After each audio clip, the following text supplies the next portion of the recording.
नगर पालिका अध्यक्ष प्रतापगढ़, हमारे कई साथी बैठे मंच पे, समय कम है इसलिए मैं सम्मानित मंच उपस्थित हमारे वरिष्ठ कांग्रेसजनों, बुजुर्गों, भाइयों, बहनों, नौजवान साथियों, अरनोद के पावन धाम पर आकर के हमें बहुत खुशी है। आप सब लोग इतनी बड़ी तादाद में जिस प्रकार से आप आए हैं, इसके लिए मैं आपका धन्यवाद करता हूं। और जिस प्रकार अभी आपके सामने कहा गया, गोपाल सिंह ईडवा जी, जिनको राहुल गांधी जी ने विशेष रूप से कांग्रेस का उम्मीदवार बना करके हम सबकी सलाह के आधार पर उनको भेजा आपके बीच में, सोच समझ के भेजा है। इस काबिल है, कर्मठ है, निष्ठावान है, समर्पित है, प्रतिबद्ध है कांग्रेस के प्रति, कांग्रेस की नीतियों के प्रति, कांग्रेस के कार्यक्रमों के प्रति। और ऐसा व्यक्ति जीत के जाता है। हम सब ये बात कहने के लिए आए हैं, कि जमानत देने के लिए आए हैं, ये व्यक्ति चुनाव जीतने के बाद में आपकी समस्याओं को दिल्ली की पंचायत लोकसभा में पूर्णजोर शब्द में उठाएगा, आपके सुख दुख में काम आएगा और आपके बीच में रहेंगे। इस प्रकार का व्यक्ति जब जीत के जाता है तो एक कड़ी से कड़ी जुड़ती है। अभी हाल ही में आपने सरकार बने राजस्थान की, रामलाल नौजवान है, दमखम वाला है, आपकी समस्याओं को बारीकी से समझता है। जब तक मैं पहुंचा हूं, रामलाल ने एक के बाद एक इतनी एप्लीकेशन दे दी है कि मैं एक के ऊपर साइन करता करता थक गया। एक साथ में ही सब काम करवा लेगा ये आदमी। इस प्रकार की बात पाटिल साहब ने को कही कि आज सब काम करवा लोगे तुम। इतना उत्साही नौजवान लंबे अरसे के बाद में आपने जिता के भेजा है, उसके लिए आपका बहुत बहुत धन्यवाद। आपने सही चुनाव किया है रामलाल मीणा जी का। आप निश्चिंत रहो, कड़ी से कड़ी जोड़ो। एमएलए आपका हो, एमपी आपका हो, तो दिल्ली से कड़ी जुड़ती है तो एमएलए के हाथ मजबूत होते हैं। दिल्ली से कड़ी जुड़ती है तो आपकी जो समस्याएं हैं, जो मांगे हैं, पैसा दिल्ली से भी आता है। तो सड़कों की बात हो, चाहे रोजगार की बात हो, पर दिल्ली में हमारे लोग बैठते हैं जाके लोकसभा के अंदर, तो पायलट साहब बोल रहे थे पीडब्ल्यूडी के महकमा उनके पास में है, पंचायत राज का भी महकमा उनके पास में है, नरेगा उनके अंदर आता है। इसीलिए 9 लाख से सीधा 27 लाख रोजगार मिलने लगे राजस्थान के अंदर। तो हाथ में कलम होती है तो कोई कमी नहीं रखता हम लोग। दुर्भाग्य है कि पिछली सरकार ने जो निकम्मापन दिखाया, कुशासन दिया वसुंधरा जी ने, नरेगा जैसी योजनाओं को बर्बाद कर दिया था। 9 लाख मुश्किल से काम मिल रहा था, अब 27 लाख मिलने लगे 2-2.5 महीने कर लो। आप सोच सकते हो हमारी सोच में उनकी सोच में कितना बड़ा फर्क है। कांग्रेस आपकी अपनी पार्टी रही है, जो कुछ दिख रहा, अरनोद हो, चाहे वो प्रतापगढ़ हो, चित्तौड़ हो, राजस्थान हो, देश हो, आजादी का क्या था, एक सुई नहीं बनती थी। सुई भी बाहर के देशों से आती थी। यहां पर बिजली क्या होती थी लोग समझते नहीं थे। गाड़ियों, ट्रकों, किसी की बात ले लीजिए, देश में क्या था। आजादी के बाद में पंडित नेहरू ने शुरू किया, सिंचाई के लिए भाखड़ा डैम शुरू किया, इंदिरा गांधी कैनाल बनाना शुरू किया राजस्थान के लिए, सड़कें बनी, पानी की योजनाएं बनी, घर घर में पानी पहुंचा। आज भी कई गांव वंचित है, तो बिजली हो, चाहे पानी हो, शिक्षा हो, स्वास्थ्य सेवाएं हो, कोई कमी रखी नहीं सरकार ने। और इसलिए आज आधुनिक देश जो बना हुआ है, उसका कारण है कि 70 साल पहले क्या था, आज क्या है। जो बुजुर्ग लोग बैठे उनको मालूम है। तो आज क्या सुनने को मिलता हम लोगों को, मोदी जी कहते हैं कि 70 साल में क्या क्या कांग्रेस है। जैसे कि 5 साल में ही सब कुछ हो गया, अरनोद के अंदर भी, प्रतापगढ़ में भी, चित्तौड़गढ़ में भी, राजस्थान के अंदर। अब उनकी पोल खुल चुकी है, उनकी जुमलेबाजी अब चलने वाली नहीं है। बहुत बोले जुमले अभी बोल रहे हैं। पूरा मीडिया जो है ये मेरे सामने खड़ा है, ये मजबूरी में साथ दे रहा है, इनके मालिक जो डरे हुए हैं। जैसे ही खोलो मीडिया, टीवी देखो, मोदी मोदी मोदी, ये स्थिति है। विश्वास मत करना। रवीश कुमार एक एंकर है इनका, एनडीटीवी का, उसने कहा है कि देश में जो मीडिया के मालिक हैं, संपादक है, एंकर है, वो निष्पक्ष होके आवाज देना चाहते हैं टीवी में, तब भी दे नहीं पा रहे क्योंकि मोदी जी का, अमित शाह जी का भय, आतंक, घृणा का माहौल, हिंसा का माहौल ऐसा बन गया देश के अंदर, हर व्यक्ति डर रहा है। सीबीआई, ईडी, इनकम टैक्स, पता नहीं क्या होगा कल। इस कारण से मीडिया निष्पक्ष होकर चलना चाहता है, तभी चल नहीं पा रहा। इससे रवीश कुमार ने कहा कि आप 2 महीने टीवी देखना बंद करो, वरना आप लोग गुमराह नहीं हो जाओगे।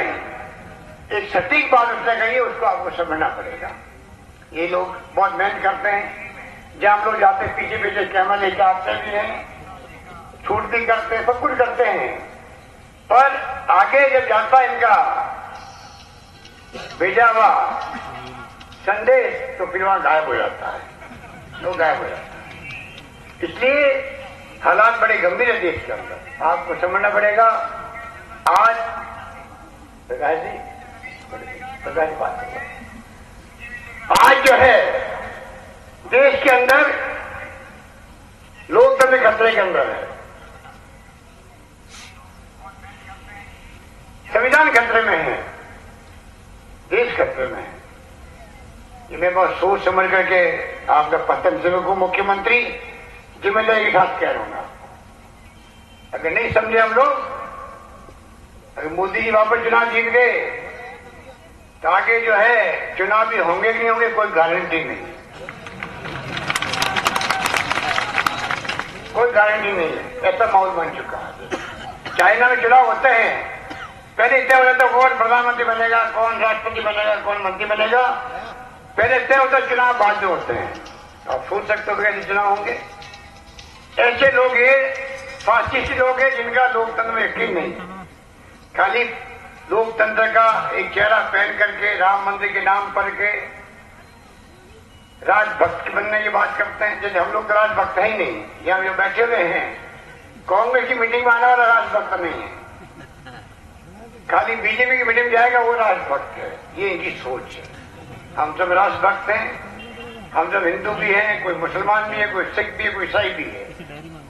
इस देश को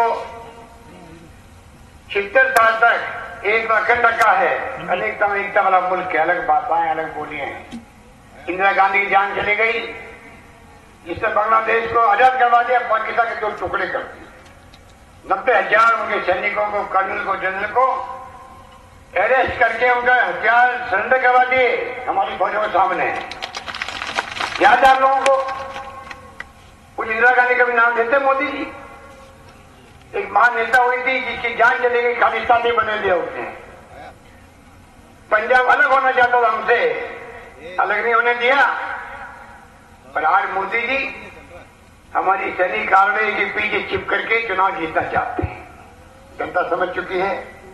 हम तो सलाम करते हैं बहादुर सैनिकों को, जो एयरफोर्स के हो, नेवी के हो, आर्मी को, जान को हथेली में रख करके शरण भर्ती होते हैं, सीमा की रक्षा करते हैं और जरूरत पड़ने पर सर्जिकल स्ट्राइक भी करते हैं। हमें गर्व इस बात का है। तो इस बात का होता है कि सर्जिकल स्ट्राइक के नाम पर सीमाओं की रक्षा करने के जो लोग हैं उनके नाम पर उनके पीछे छिप करके आप वापस प्रधानमंत्री बनना चाहते हो, जनता को गुमराह करके। ये होने वाला नहीं, जनता समझ चुकी है आपके असलियत। न 15 लाख में खाते में आए, न काला धन आया बाहर से, न महंगाई कम हुई, न 2 करोड़ नौजवान रोजगार मिला, नौकरी मिली, कुछ नहीं हुआ। पोल खुल चुकी है। राहुल गांधी जी बार बार कहते राफेल के अंदर जो घोटाला हुआ है जवाब दो, कोई जवाब इनके पास नहीं। 526 करोड़ का लड़ाकू विमान, सरकार बदली यूपीए की, मनमोहन सिंह जी की, और वो प्लेन की कीमत 1660 करोड़ हो गई। आप कल्पना करो, 132 प्लेन खरीदने थे, 126 खरीदने थे और 36 पे आ गए, कोई जवाब इनके पास नहीं। इसलिए मैं कहना चाहूंगा कि जो मीडियम आता है उस पर आप विश्वास मत करो, उसको पढ़ो, कोई बात नहीं, देखो टीवी देख लो, समझ लो मन के अंदर कितनी सच्चाई है नहीं है, इसका अंदाजा लगाने में मैं समझता हूं कि अनुभव कहता मेरा 40 साल का, हिंदुस्तान की जनता कम पढ़ी लिखी हो सकती है, अनपढ़ हो सकती है, परंतु अक्ल होशियारी में दुनिया के किसी मुल्क में पीछे नहीं है, मैं दावे के साथ कह सकता हूं आपके बारे में। इसलिए कभी समय आया तो आपने एक साथ में फैसला किया पूरे देश के अंदर। चाहे इंदिरा गांधी जी चुनाव हार गई थी, वापसी गांधी चली इंदिरा गांधी की, तो आप वापस उनको सत्ता में बैठा दिया। देख लिया भाई कैसे लोग हैं बाकी के लोग। समय समय पर आपने ऐसे फैसले किए हैं कि दुनिया को आश्चर्य हुआ कि इतनी समझदार जनता वहां की है। कृपा करके मैं लंबी बात नहीं कहना चाहता, मैं इतने कहना चाहूंगा गोपाल जी ईरबाग को, ये कहीं अफवाह फैलाएंगे, कहीं आपको गुमराह करेंगे। पार्टी ने सोच समझ के जब फैसला कर लिया इनके बारे में, और राहुल गांधी जी के संदेश है आप सबके लिए, हम सबकी राय से उन्हें टिकट दिया है।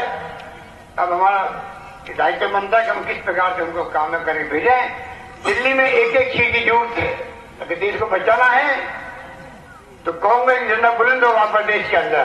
देश को जरूरत है कांग्रेस की, आज देश को वो देख चुके हैं इन सबके शासन को, इनकी जुमलेबाजी को। दो लोग राज कर रहे हैं देश में, नरेंद्र मोदी जी, अमित शाह जी, बाकी चलती नहीं, मंत्रियों में नहीं चलती है। इसलिए मैं कहना चाहूंगा कि कृपा करके कांग्रेस सरकार जब थी यूपीए की, मनमोहन सिंह जी, सोनिया गांधी जी थी, मन के अधिकार के पट्टे थे, फैसला बहुत बड़ा फैसला उस वक्त किया गया। आज भी शिकायत आती है, हम उनको दूर करने का प्रयास करेंगे। केएसपी के नौजवानों की नौकरियों की बात है, आप छोटे छोटे बांध बनाने की बात है, चुनाव से तो हम कुछ बोल नहीं सकते, तो आप निश्चिंत रहें। पिछली बार सरकार हमारी थी, आपके यहाँ से पहले हमारे मन नहीं पाए लंबे अरसे तक, तो इस बार आपने बड़ी कृपा करी, रामलाल मीणा को आपने कामयाब किया। आप देखेंगे जो मांगे आपकी होगी, जो विकास की बात होगी, आप निश्चिंत रहो। लंबे अरसे के बाद में आपने विश्वास किया कांग्रेस पर, कांग्रेस पार्टी, कांग्रेस सरकार उस पर खड़े उतरेगी, ये मैं वादा करना चाहता हूं आपसे। और यही बात कहता हुआ आपको कहूंगा मैं कि मोदी जी के जुमलेबाजी से आप सावधान रहें। रोज टीवी में आते हैं, रोज प्रवचन देते हैं, रोज अपने मन की बात कहते हैं, नहीं मन की बात नहीं कहते, वो मन की बात थोपते हैं आपके ऊपर, थोपते हैं। और राहुल गांधी कहते हैं हमें जनता की मन की बात सुनकर के आदिवासी क्या कहता है, दलित वर्ग क्या कहता है, ओबीसी वाले क्या कहते हैं, गरीब आदमी क्या कहता है, सब वर्गों की बात सुनो, उसको लेके बनाओ, घोषणा पत्र बनाओ, उसके आधार पर आप शासन करो। कितना बड़ा फर्क है। वो चाहते हैं घृणा की राजनीति, हिंसा की राजनीति, भय की राजनीति। राहुल जी चाहते हैं हमारी कोई दुश्मनी किसी से नहीं है, ना बीजेपी से, ना आरएसएस। हमारी अपनी नीति है, हमारे अपने कार्यक्रम, हमारे अपने सिद्धांत हैं। राजनीति होनी चाहिए, जनता का भला कौन करने के लिए किसके पास क्या योजनाएं हैं, उस आधार पर वोट मांग के चुनाव जीत के आना चाहिए। बजाय इसके आप धर्म के नाम पर गुमराह कर दो, देशभक्ति के नाम पर लोगों को भड़काने का काम करो, ये मैं समझता हूं कि लोकतंत्र के लिए अच्छी परंपरा नहीं है। मुझे यकीन है कि आप जो बैठे हुए हो, हम सब लोगों की बातें कही, आप उन सबका संदेश लेके जाएंगे और कृपा करके भारी बहुमत से जैसे रामलाल को जिताया, उससे ज्यादा मतों से आप गोपाल ईरबाग को जिताओ। धन्यवाद, जय हिंद। बहुत बहुत धन्यवाद परम सदे आदरणीय मुख्यमंत्री जी का। आभार के लिए मैं